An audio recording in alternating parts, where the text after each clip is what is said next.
¿Qué tal? ¿Cómo están? Mi nombre es Felipe Cuevas, periodista y exalumno de la Universidad Católica de la Santísima Concepción, y les quiero dar la más cordial bienvenida a un nuevo capítulo de Ciencia Inesperada, el podcast con académicos e investigadores de la UCSC, donde conocemos el trabajo investigativo, lo que hay detrás también y las historias de cómo cada uno de los académicos de nuestra casa de estudios llega a los descubrimientos, al trabajo que hay y todo el desarrollo hacia el futuro. En este nuevo capítulo vamos a conversar con el enfermero, magíster en psicología con mención en psicología de la salud, vicedecano de la Facultad de Medicina, Eric Álvarez Mamán. Eric, bienvenido, muchas gracias por estar con nosotros en este nuevo capítulo de Ciencia Inesperada.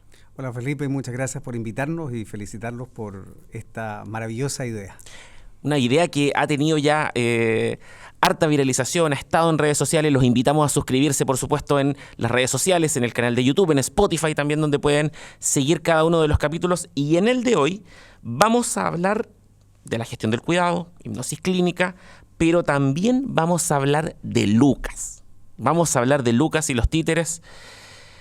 Eric, cuéntenos quién es Lucas. Contémosle a la gente quién es Lucas y vamos a ir ahí desentrañando y avanzando en la historia. Lucas, que ya va a ir por otros países, quizás, otros proyectos. Contemos quién es Lucas primero que todo. Sí, Lucas es un nombre de fantasía, ¿ya? En honor al patrono de la Facultad de Medicina, San Lucas. Por eso le pusimos ese nombre y representa a un muñeco de simulación pediátrica que tiene como objetivo generar reacciones empáticas en los sujetos en entrenamiento, ¿ya? En principio pensábamos los estudiantes, pero poco a poco, al avanzar, hemos podido ir probando que esta idea que tuvimos pueda también ser probada en profesionales ya titulados que requieran tener un acercamiento al tratamiento, al cuidado, a la interacción con niños. ¿Cómo nace este proyecto? Esa es una idea de 5 profesores del Departamento de Ciencias de la Enfermería de la universidad, ya, Paula Pinilla, Paola López, Claudia Carrasco, Jair Bustos y quien habla, que durante la pandemia especialmente nos vimos enfrentados a una situación en la cual nuestros alumnos no podían acceder a los campos clínicos y teníamos mucha dificultad para poder generar algún acercamiento a lo que eran las prácticas en los servicios de pediatría. Perfecto. ¿Ya?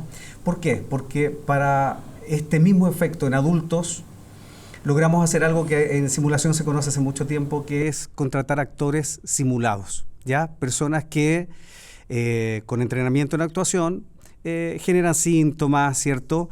Para que los estudiantes puedan entrevistarlos y puedan reaccionar frente a lo que a ese paciente le está pasando. Sin embargo, nos encontramos con que había una limitación ética, primero legal también, de contratar niños actores, ¿ya?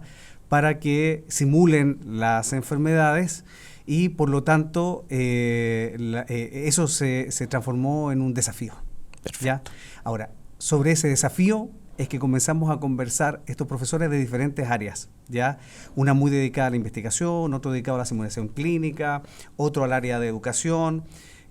Paula Pinilla, que es enfermera especialista en enfermería pediátrica, ¿ya?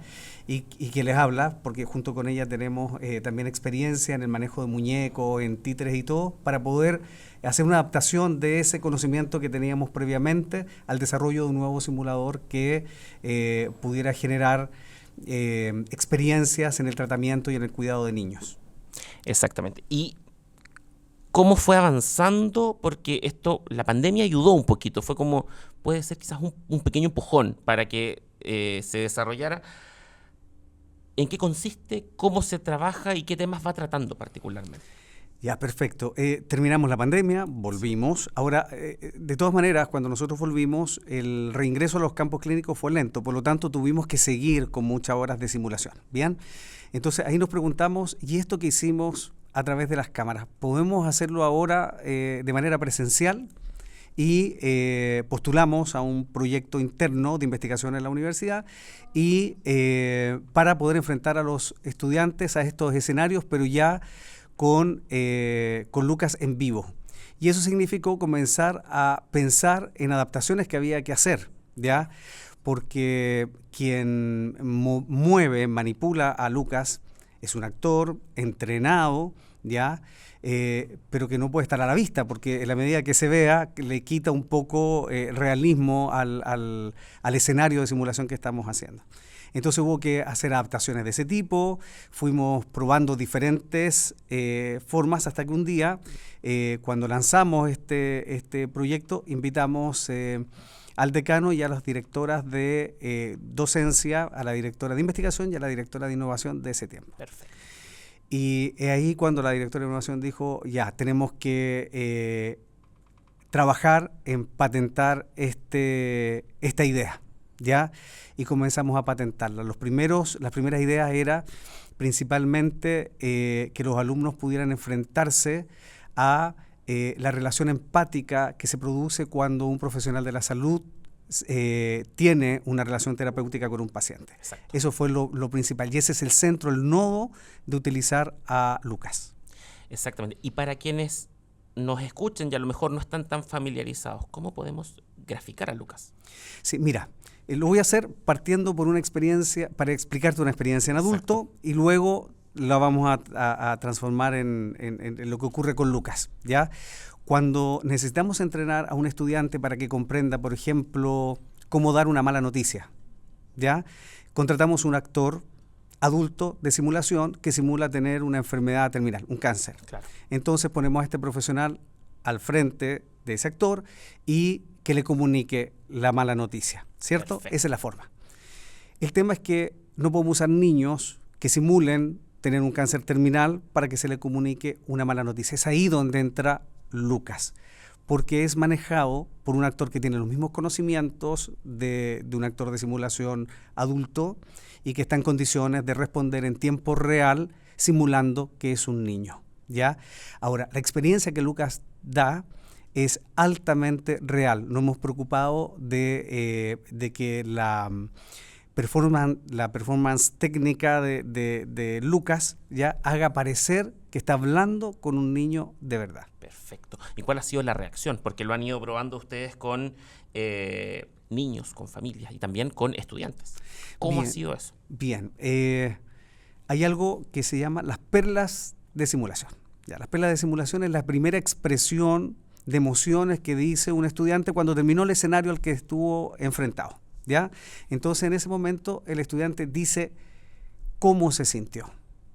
Y de ahí es donde nosotros hemos obtenido información que de hecho ahora estamos trabajando para poder publicarla, donde efectivamente lo primero que dice, me pareció que estaba frente a un niño real. Eso es lo primero. Perfecto. Lo segundo es que me sentí de una u otra manera cuando me tocó intervenir al niño en este caso particular, ¿ya?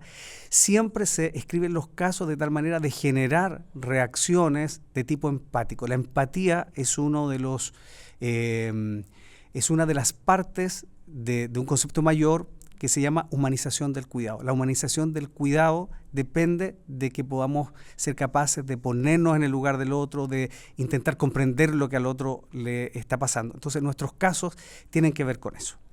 Yo te comentaba que uno de ellos, por ejemplo, es un niño con diabetes infantil, ¿ya? Sí. Entonces, un niño que sufre, ya está hospitalizado, y que sufre porque no lo invitan a los cumpleaños, porque cuando va a un cumpleaños no puede comer lo que comen sus compañeros. Entonces, hacemos que los estudiantes se enfrenten. ¿Cómo enfrentan eso? ¿Cómo se relacionan con el niño? ¿Cómo lo contienen? ¿Cómo lo acompañan? ¿Qué decir? ¿Qué no decir? ¿Cómo acompañar al cuidador, a la mamá, al papá, a la abuelita, a la persona que está con el niño en ese momento? ¿Ya? ¿Cómo enseñar? ¿Cómo educar? Lucas nos abre la posibilidad de que las personas que están en entrenamiento, en primer caso los estudiantes, sí, le abre la oportunidad para que se enfrenten a esas reacciones y a esos sentimientos que se le van a provocar cuando a futuro esté con un niño real. Y eso también genera el beneficio de aportar en la experiencia previa, porque muchas veces ocurre que en el mundo laboral, en los CEFAM, en los distintos servicios de salud, la atención es inmediata, le puede llegar cualquier paciente. Eso también ayuda a no sé si la palabra correcta es entrenar o o conocer cómo manejar este tipo de situaciones? Entrenamiento es la palabra perfecta. Ya, lo dije. Ya, perfecto. perfecto. Cuando hablamos de entrenamiento, me imagino que si tú te subes a un avión, no sería muy agradable escuchar que el piloto diga, esta es la primera vez que voy a manejar un avión. Exactamente. ¿Cierto? Lo que uno espera es que ellos hayan tenido horas de entrenamiento, ¿ya? Que hayan manejado con otros pilotos y que hayan estado dentro de un simulador de vuelo, ¿ya? Desde ahí probablemente provienen las primeras experiencias en simular. Bueno, lo mismo cuando se atiende un niño que está enfrentado a una situación grave de salud, una situación social grave, violencia, abuso, o niños con realidades distintas que nuestros estudiantes no conocen. O sea, ¿qué posibilidad han tenido, por ejemplo, de conocer un niño migrante? Claro.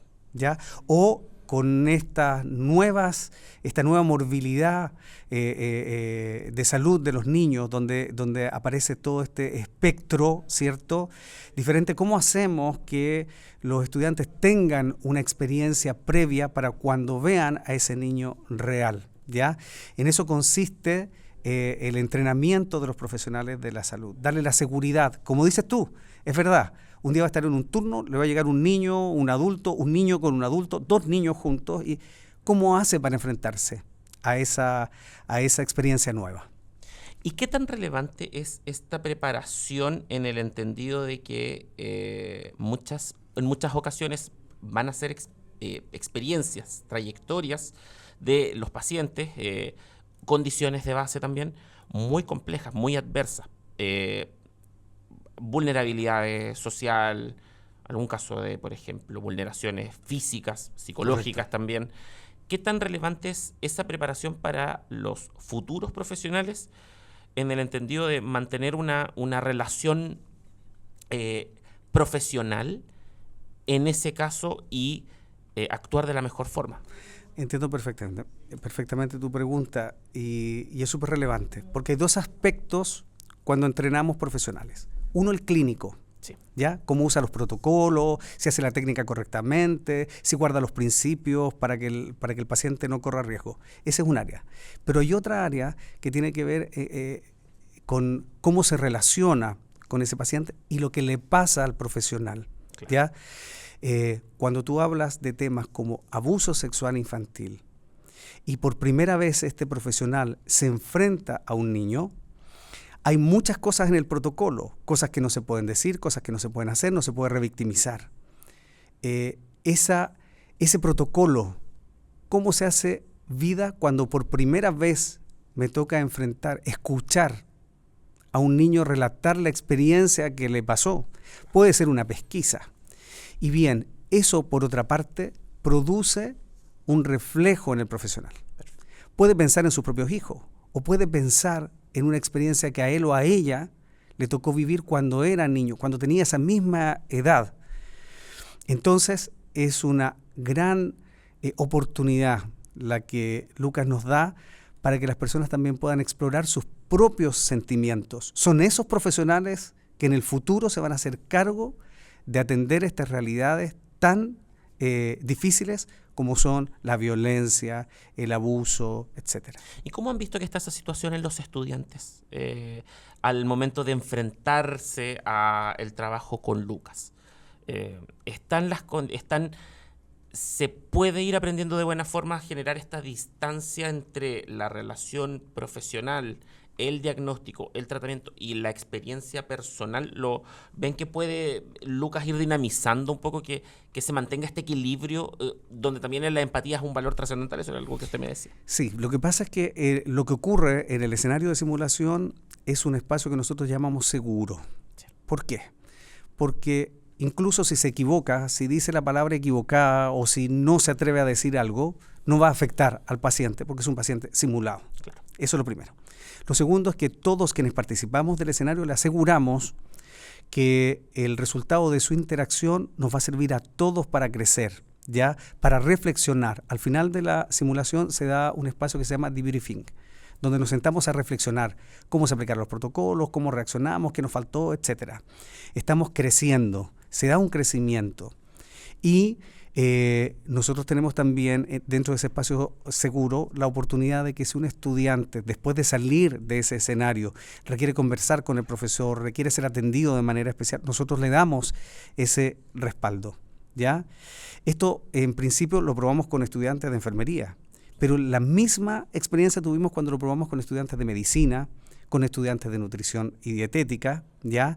Y actualmente lo estamos teniendo porque estamos en un proyecto con el Hospital Las Higueras, a través de su subdirección de gestión del cuidado, con el cual Lucas está sirviendo para entrenar a profesionales, a técnicos ya titulados, a personas que están trabajando ya con niños para que mejoren la práctica que tienen, para que aporten desde su experiencia elementos que pueden servir también para la formación de las generaciones futuras, ¿ya? Y finalmente, un proyecto más que hemos agregado recientemente, que está a cargo de la profesora Paola López, que es trabajarlo con estudiantes de postítulo, con psiquiatras, ya con psiquiatras en formación, con psiquiatras infantiles en formación. A Lucas le ha ido bien. Le ha ido bien. Hay hartas cosas que se están haciendo ahí y hay una que me comentó muy al pasar, en que quiero que ahondemos un par de minutos también, que es la primera patente industrial de esta casa de estudios. Contemos un poco cómo fue ese trabajo y lo que representa también. Mira, primero representa un orgullo para nosotros como Departamento de Ciencias de la Enfermería, porque finalmente todas las facultades lo que queremos es contribuir al bien de la humanidad. Ese es el proyecto que tenemos, ¿cierto? Y por lo tanto, cuando logramos generar conocimiento, innovación, lo que hacemos es impactar positivamente en el mundo que nos rodea, con quien nos vinculamos, ¿ya? Así que lo primero es que es una gran alegría y un gran orgullo poder, a través de la universidad, otorgarle al mundo un proyecto como es Lucas, ¿ya? Eso por una parte. Y por otra, también fue un desafío, porque para nosotros era un tema totalmente desconocido. Como te decía, un día la directora de innovación viene a ver esto y dice, esto es mucha innovación, hay que trabajar y hay que transformarlo en un proyecto y hay que patentarlo. La universidad nos otorgó todos los recursos que necesitábamos y que seguimos necesitando para lograr esa patente. Es decir, sin la intervención de la universidad, particularmente de la Dirección de Innovación, es probable que esto no estaríamos en el plano en el que estamos ahora. Exacto. Porque el apoyo, la ayuda constante, permanente, es lo que además nos hace sacar la conclusión de que una cosa muy positiva del ambiente académico, efectivamente, lo que se vive en esta universidad. Exacto. Es un proyecto académico que atrae a todos quienes formamos parte de la universidad a sacar lo mejor de nosotros, ¿ya? Y ahí es relevante también, y lo hemos puesto en valor en este espacio, el trabajo y el aporte que ha hecho la universidad. Innegablemente en la investigación, cada uno de los académicos con el que hemos conversado nos ha contado cómo de alguna forma u otra, o de muchas formas, la universidad ha puesto en valor ese trabajo. Y eso me interesa también que lo podamos dejar de manifiesto en esta conversación. Sí, nos llegamos a este tema, digamos, por inspiración propia. Nosotros queríamos resolver un problema que teníamos desde el punto de vista pedagógico para mejorar la formación de nuestros estudiantes. Cuando esto comienza a abrirse y a generar camino, es cuando la universidad pone todos sus medios para apoyar una idea, ¿ya? Y esto mismo lo pueden ver los estudiantes. Claro. Ellos son parte importante, no solo para aprobar este modelo, para aprobar el prototipo, sino que sus experiencias, sus opiniones han hecho que nosotros podamos mejorar el proyecto original. Y vienen desafíos interesantes para Lucas. Lo están mirando desde muchos lugares, incluso desde el extranjero, me enteré por ahí. Sí, estamos trabajando en poder hacer la primera transferencia tecnológica de Lucas a una universidad en Argentina. Lucas está patentado en 4 países, ¿ya? Se está trabajando en el patentamiento en otros países a continuación. Por lo tanto, lo que significa es que Lucas se conozca internacionalmente y podamos ir aliándonos con interesados que puedan ayudarnos a seguir el desarrollo de Lucas en estos otros países. Continuamos la conversación con Eric Álvarez en este capítulo de Ciencia Inesperada, el podcast con académicos e investigadores de la UCSC. Otro tema que yo tenía apuntado por acá, que me contaron y me da un poco de miedo igual preguntar, pero vamos a entrar ahí también, es la hipnosis clínica. Contemos un poco qué es la hipnosis clínica para quienes no saben. Bien, mírame fijamente a los ojos. Lo miraré atentamente, como lo he mirado toda la conversación. Claro. La hipnosis clínica es una herramienta terapéutica que contribuye a mejorar el resultado en muchas áreas de la salud. Ha sido investigada en diferentes especialidades, ¿cierto? Y que tiene que ver con esa capacidad que el ser humano tiene para ensimismarse, entrar dentro de sí, ¿cierto? Y entonces manifestar todo ese potencial que las personas tenemos. ¿Y cómo se desarrolla?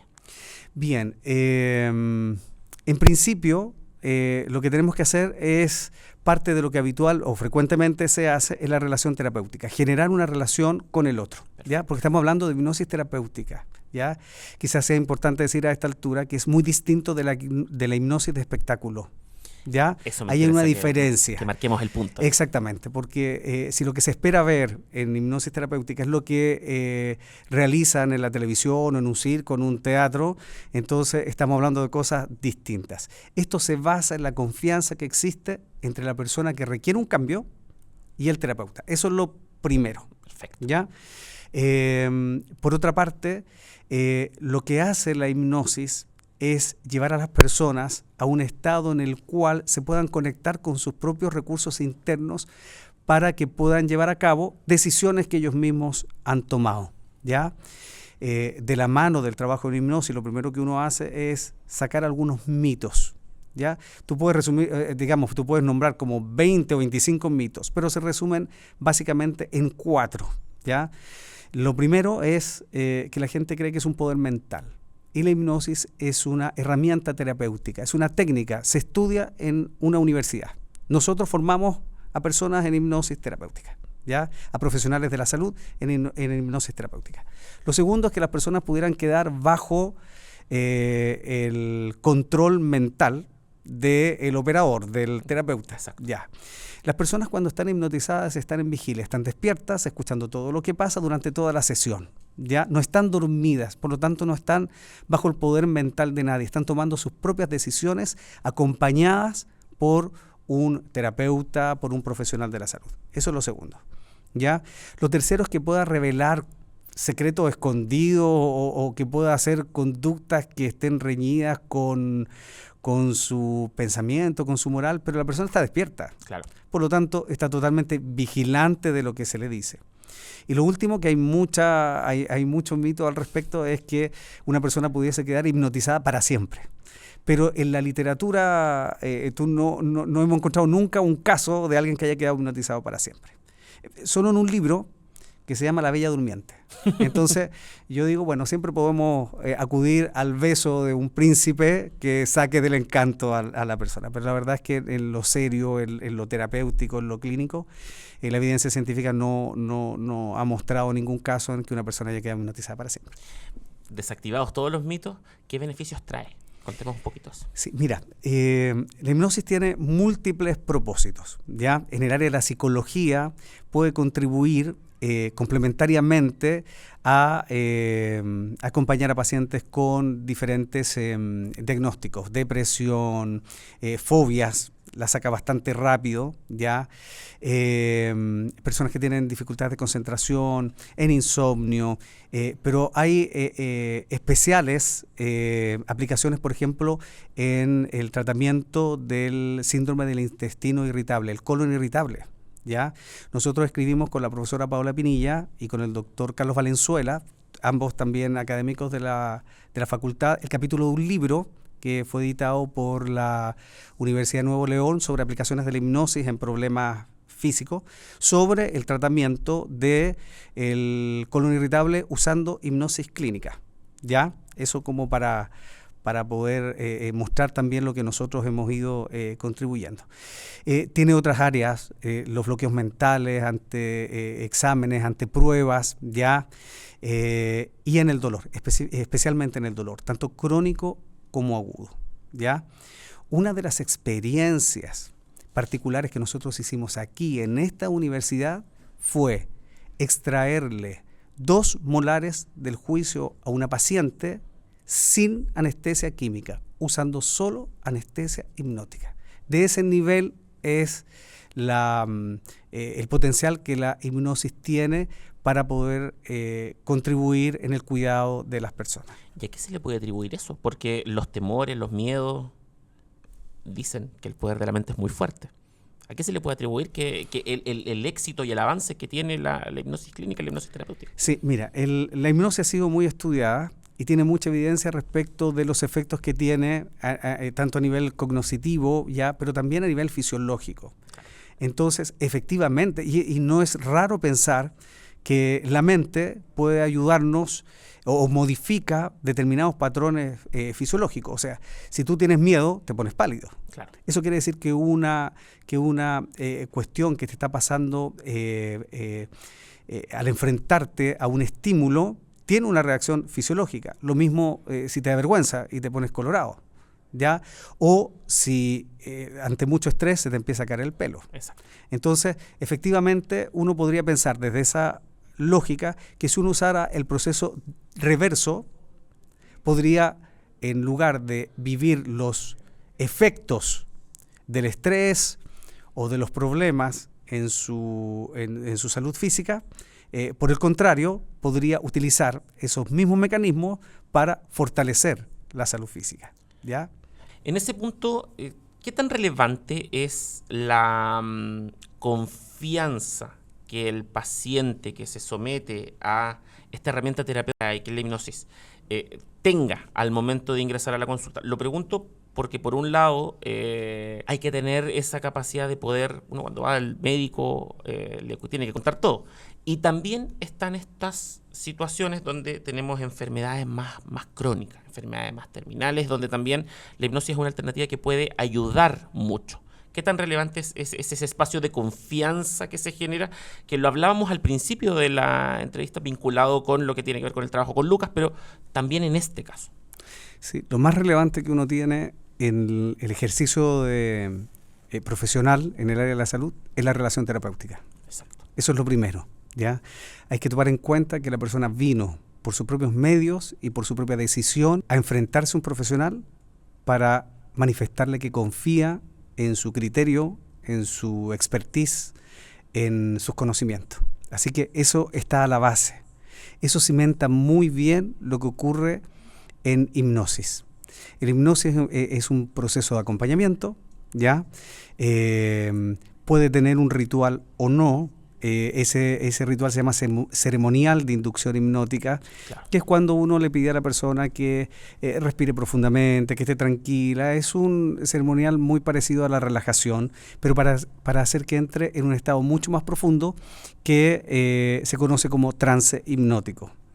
En el trance hipnótico lo que ocurre es que a la persona le aumenta la sugestionabilidad, es decir, la capacidad de adaptarse a nuevos pensamientos, de pensar de una manera diferente de lo que lo hacía al principio y por lo tanto manifestar todo ese potencial fisiológico, cognitivo, comportamental que tiene, ¿ya?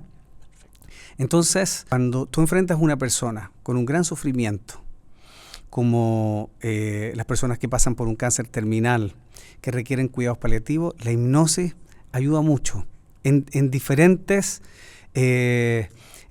áreas de ese cuidado. Si bien es cierto, uno directo podría ser ayudarle a controlar el dolor crónico no se controla simplemente con que uno le dé sugestiones de a usted no le va a doler o con sugestiones de usted está sintiendo mucha analgesia, sino más bien que la persona pueda proyectar aquellos miedos que tiene, poder conectarse con los valores, con la fortaleza interna que tenga y con las experiencias de la vida que le han hecho sentir en otros momentos bien.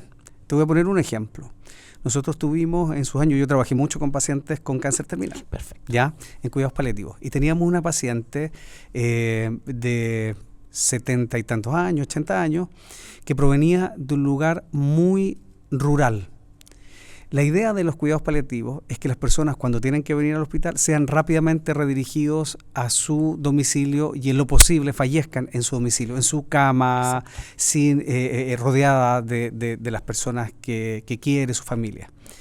Pero era tan rural y en invierno era imposible volverla a su casa, ¿ya? Ella estaba sufriendo mucho por eso, porque ella quería volver a su casa y no podía. Entonces me pidieron que le interviniera y comenzamos a hacer una sesión de hipnosis donde le pedimos que imaginara que estaba en su campo, con sus gallinas, con sus perritos, con el arroyo que pasa por alrededor, con su estufa leña, etcétera, etcétera, etcétera. Cuando empezamos a hacer eso, la paciente, ese rictus que tenía, esa cara que tenía dolor, empezó a relajarse, a relajarse, a relajarse. En los días comenzó a pedir menos medicación para el dolor. Entonces ahí te das cuenta de que enfrentar a personas con ese sufrimiento hace que nosotros nos tengamos que poner en el lugar del otro, la relación empática que dijimos, sí, abriéndonos más allá de los requerimientos de analgésicos, sino que a la experiencia que la persona tiene, las dudas que tiene, los miedos que tiene. ¿Y qué le podemos decir a alguien que a lo mejor se encuentre con este espacio, con este podcast, con esta conversación y esté viviendo esa situación o directamente o un familiar que puede recurrir a esta alternativa, a esta herramienta terapéutica, puede recurrir?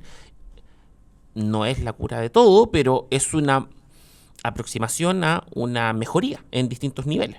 Correcto, es complementario. Yo los invitaría a explorarlo, a intentarlo, ¿ya? Porque cambia la forma en que tú ves el desarrollo de la enfermedad de una persona, claro, ¿ya?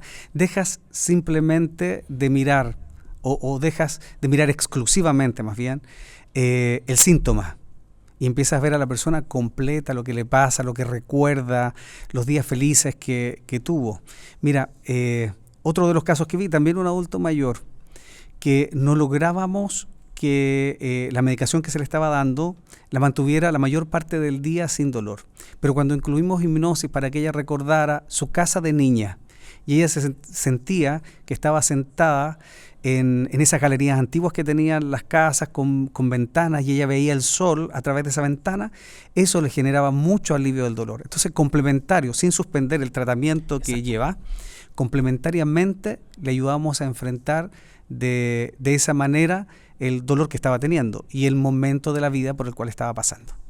Exactamente. Vamos a ir cerrando esta conversación y lo quiero llevar a 2 o 3 elementos que me interesa que también podamos abordar. El primero, cómo estas herramientas, estos tratamientos se han ido incorporando en el mundo de la medicina con el correr de los años y qué lugar van adquiriendo a nivel de estudios, a nivel de publicaciones también. Lo pregunto porque si yo se lo planteé anteriormente, si yo le digo, por ejemplo, a mi mamá que vaya o a un familiar que vaya a la hipnosis clínica, me va a mirar con cara de escepticismo quizá, o que Lucas a lo mejor puede aportar ahí, me puede mirar con algo de escepticismo. ¿Cómo va avanzando eso en estos tiempos?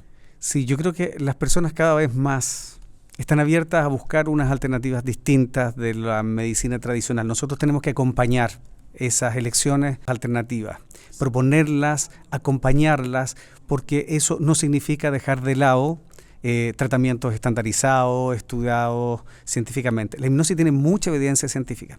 Nosotros logramos poner con nuestro equipo un artículo en la revista americana de hipnosis, ¿ya? Es una revista Q1, ¿ya? Del primer cuartil, sí. Y logramos colocar probablemente el primer artículo chileno en hipnosis clínica en la revista, y eso te habla de que hay interés en el mundo por generar ciencia mirando estas nuevas alternativas terapéuticas, ¿ya? Yo tuve formación en Santiago, en Valparaíso, en la Universidad de Valparaíso. En sus años dictaban un diplomado en hipnosis clínica, el doctor Ricardo Bosch, probablemente la voz más autorizada en hipnosis clínica en Chile por la larga experiencia que tiene, ¿ya? Y luego tuve la oportunidad de estudiar en la Universidad de Ciencias Médicas Santiago de Cuba, ya hacer una pasantía con ellos, trabajar con los equipos que permanentemente usan la hipnosis en diferentes hitos, ¿ya? Y tú te das cuenta que son muchos los académicos y científicos que han ido dándole el soporte desde la ciencia que requiere cualquier alternativa que uno elija para tratar a las personas. Claro. ¿Ya? Hay que ser serio en eso. Exacto. Y ahí también cómo se traspasa esto a las nuevas generaciones, a los nuevos profesionales quienes se están formando hoy en esta casa de estudio y en otras casas de estudio del país. Es clave también traspasar el conocimiento. Eso es una tarea esencial de la academia. Mira, creo que uno de los llamados principales que tiene un académico es ayudarle a abrir la mente a los alumnos y proporcionarle los recursos, ¿ya? Entregárselos, compartírselos. No sacamos nada con que yo tenga mucho conocimiento y lo use solamente para mí o simplemente para dar una clase. Tengo que abrirle esa oportunidad al estudiante para que conozca, ¿ya?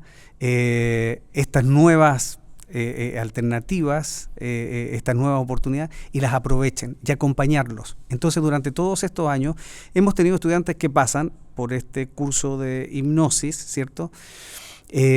Para conocer, para saciar un poco la curiosidad, pero otros que han tenido dedicación. Entonces, te escriben, te llaman después de que se van y nosotros los seguimos acompañando. Exacto. ¿Ya? Esa es la misión de la universidad.